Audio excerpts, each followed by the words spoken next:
So ayun na nga no, mga master, no. Dito ako manggagaling sa bahay ng partner ko.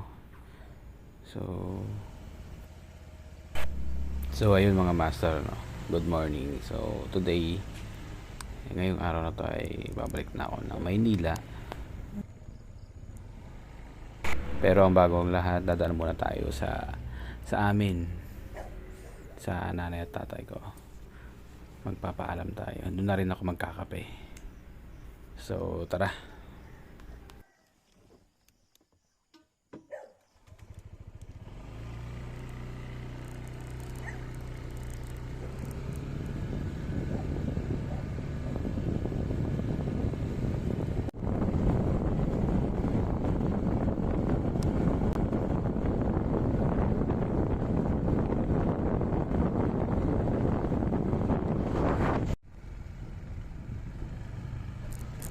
So bali mga master, malapit lang naman yung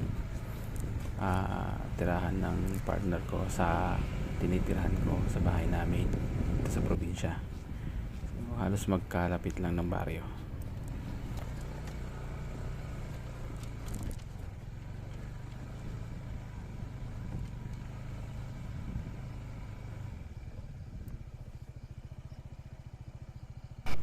So ayun nga na, nandito na ako sa bahay. Bali alas 5 ng madaling araw, tulog pa sila mama at papa. Yan si Sting. Yan 5:14 parang. Yan, madilim pa, tas ng buwan. So ayun na nga, no, ginising ko na sila mama at papa. Ayan, nagpatimpla ako ng kape kay mama. So ayun, tara, kape tayo. Habang nagkakape ako at tinitignan ko yung piniprepare ko yung papel ng motor ni Aphrodite, dahil meron na nakabili. Papasign ko kay papa dahil dalawa kami nakapangalan doon.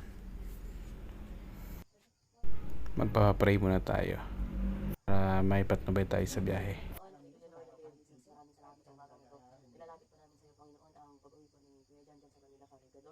Pinapanalangin po namin siya from head to toe, Panginoon. Ingatan niyo po siya at protektahan niyo po siya. Dalangin ko po na makarating siya ng maayos, makarating siya ng ligtas sa kanyang pupuntahan. At dalangin ko po na sa pang-araw-araw ng trabaho, give her strength, Panginoon. Dalangin ko po, Father God, na sa trabaho pupuntahan niya, Panginoon, ay manatili, Panginoon, yung pagtitiwala at pananampalataya sa iyo. Dalangin ko po, Father God, na sa nadaanan niya po papunta Manila, Father God, let your angels, Panginoon, guide him and protect him, Panginoon. At ilayin niyo po siya sa anong karamdaman, sa anong sakit, Panginoon, sa anong disgrasya, sa anong makapahamakan, Panginoon. Kundi, Lord God, lagi mo siyang puprotektahan sa man siya magpunta, Panginoon. At dalangin ko, Lord, ang sasakyan niya na gagamitin mo para siya makarating. Anoint this, Panginoon, at dalangin ko po na let your Holy Spirit and let your anointing be with him, Panginoon. Dalangin ko po na mula dito hanggang sa pagpunta niyang Manila, siya po ay ligtas, siya po ay ginagabayan mo. At dalangin ko po, Father God, na patuloy mo siya, Father God, i-provide lahat ng pangailangan niya, Lord Jesus. Maraming salamat, Lord. Let your will be done sa kanyang buhay at bigyan niyo siya lang kalakasan, Panginoon, every day, Father God, that they feel so weak, Panginoon. Maraming salamat, Lord. Pinapadalangin po namin ang kaligtasan niya mula dito hanggang sa Manila, Father God. Thank you, Lord, in Jesus' name. Amen. So ayan mga master. So ayan, first ride ng ating ADB 160 from Pangasinan to Manila, Taguig. At ang ating future photographer, Joanne.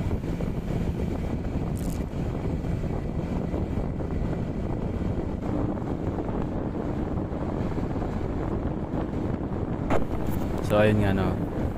So this is a first ride, long ride ni Sting ADB 160. Makikita natin yung performance niya, yung relaxing sa pagmamaneho. Dahil before, ang minamaneho natin TMX 125 na classic. So ngayon tayo nagbabiyahe na naka-scooter na 4 valve 60cc ADB 160.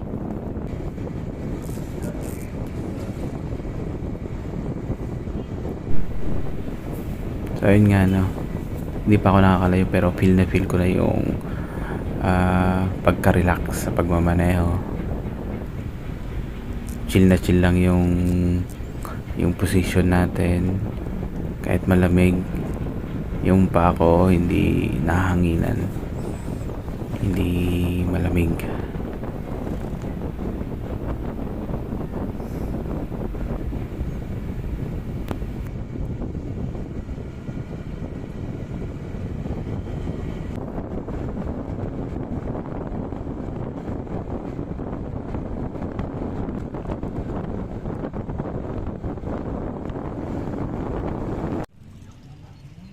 So ayun nga no.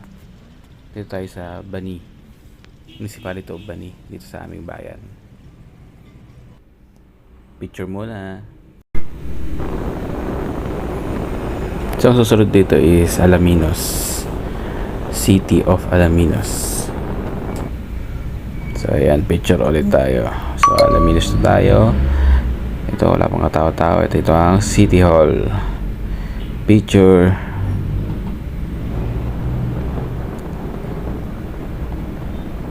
So ayun, tara.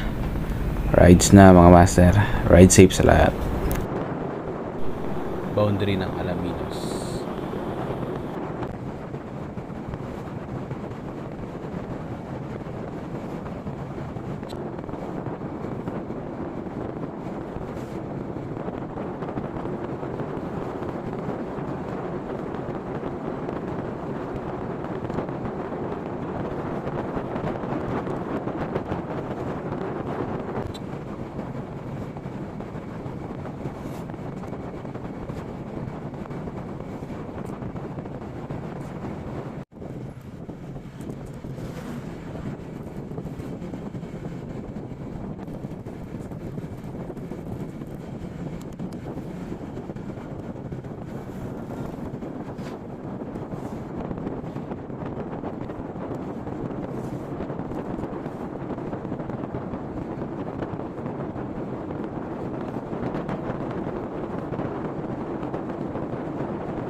So ayun ang mga master, no? Quick review lang. Sobrang ganda ng response ng ADV 160. Although nag-break in pa lang tayo. So itong ginagawa natin ngayon is parang break in, hard break in. Dahil first long ride ni ADV 160 na Pangasinan to Manila.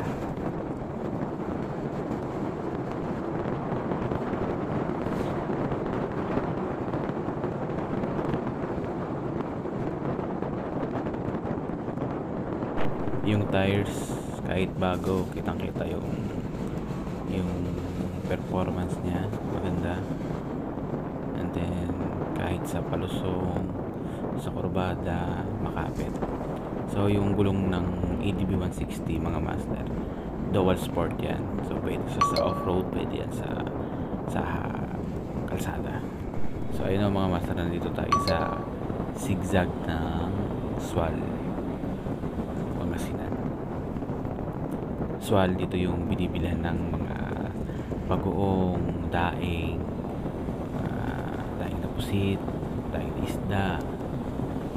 Ayan, marami dito mga master. Kung dadayo kayo dito sa amin, dito sa Sual, puros pasalubong ang madadaanan nyo dito. Bilihan ng pasalubong, mga daing, yung mga mahilig sa daing dyan, tsaka mga mahilig sa bagoong.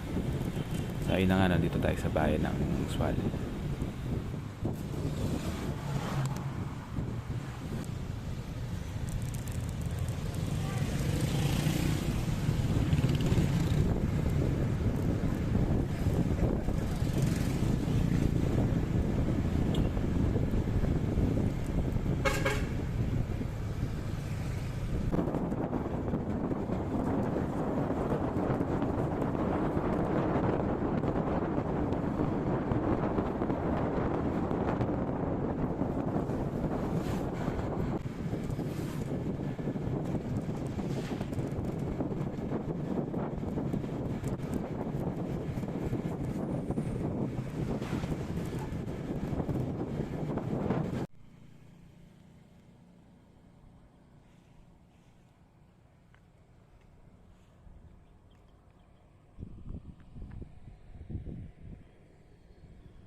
Mga taram na tayo mga master.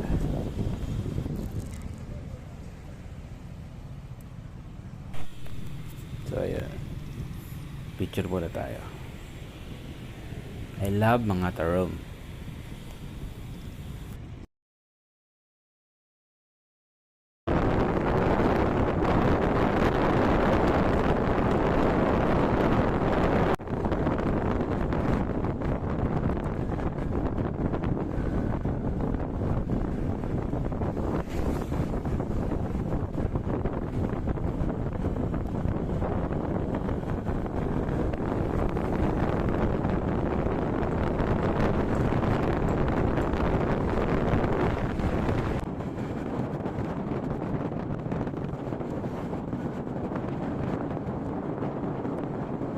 At ayun na nga no mga master no.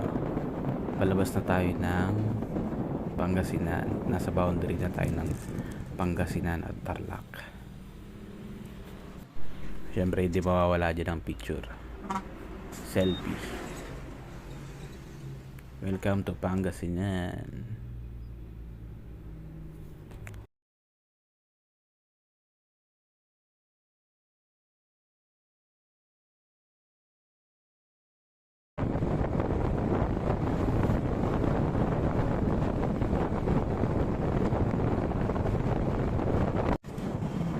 So ayun na nga.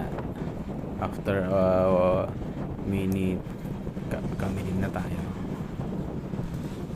Picture ulit tayo dito para remembrance. Yan. Then susunod dito ang mga master is Tarlac na.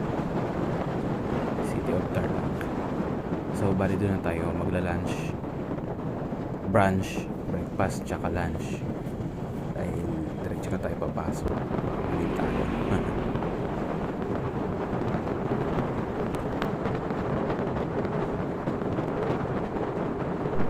So ayan, tara. Ride safe. Wala bang pa-music dyan?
At ayun na nga ng mga master, no? Tara kain.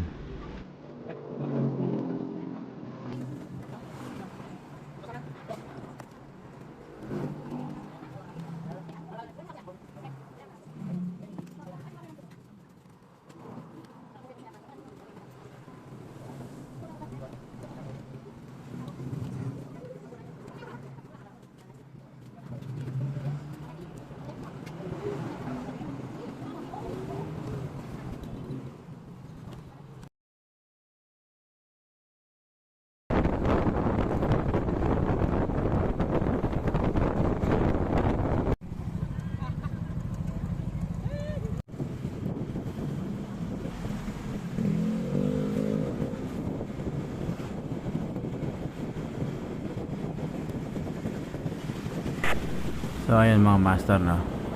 Bali palabas na tayo ng Tarlac. Ang susunod natin na madaraanan ay Pampanga ng mga master. So tara.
So ayun mga master, nararamdaman ko na yung traffic dahil sanay tayo bumiyahe ng gabi.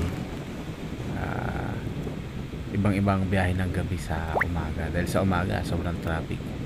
So bali yung traffic na to siguro hanggang Manila na.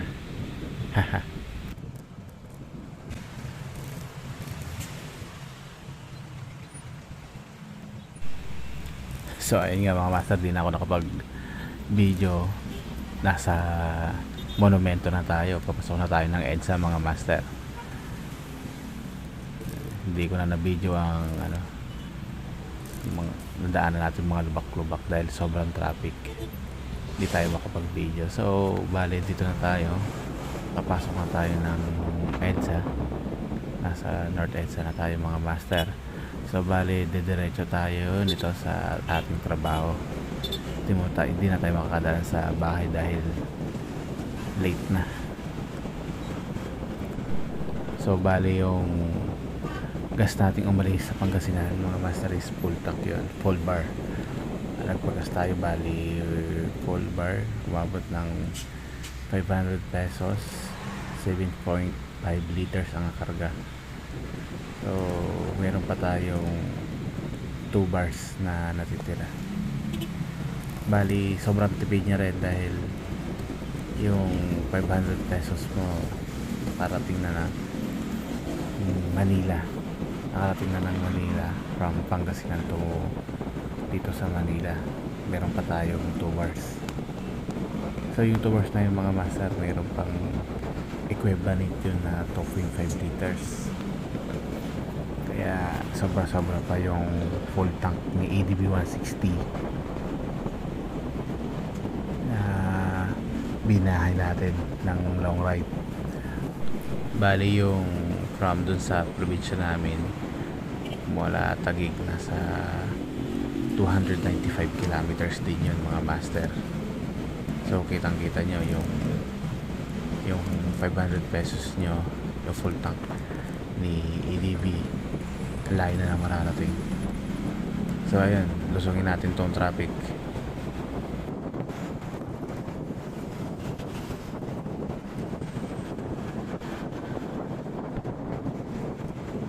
Bali first sabak din ni EDB 160 sa ganitong traffic dito sa Maynila, dahil sa probinsya malinis ang kalsada mga master. So dito magagamit yung idling stop ni ADB, ni Honda.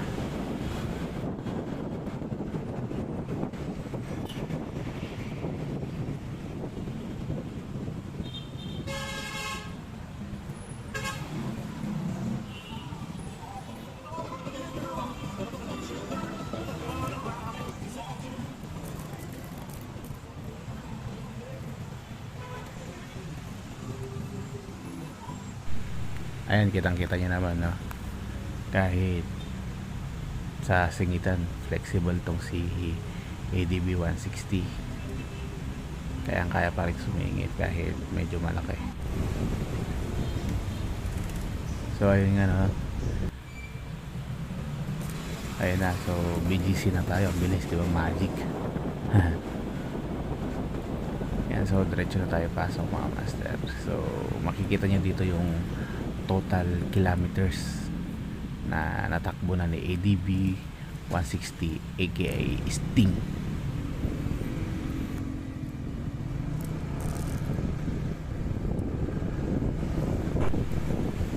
BGC Taguig na tayo mga master.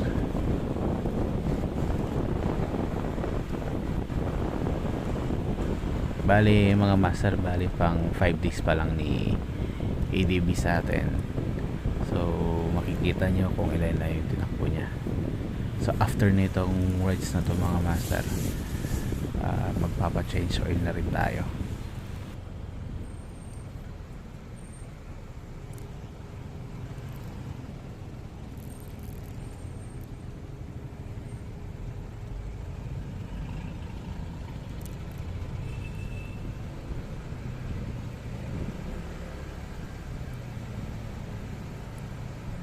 At ayun na nga mga master, dito ko natatapusin yung vlog natin. So sana nag-enjoy kayo. Shout out mga master. Ride safe.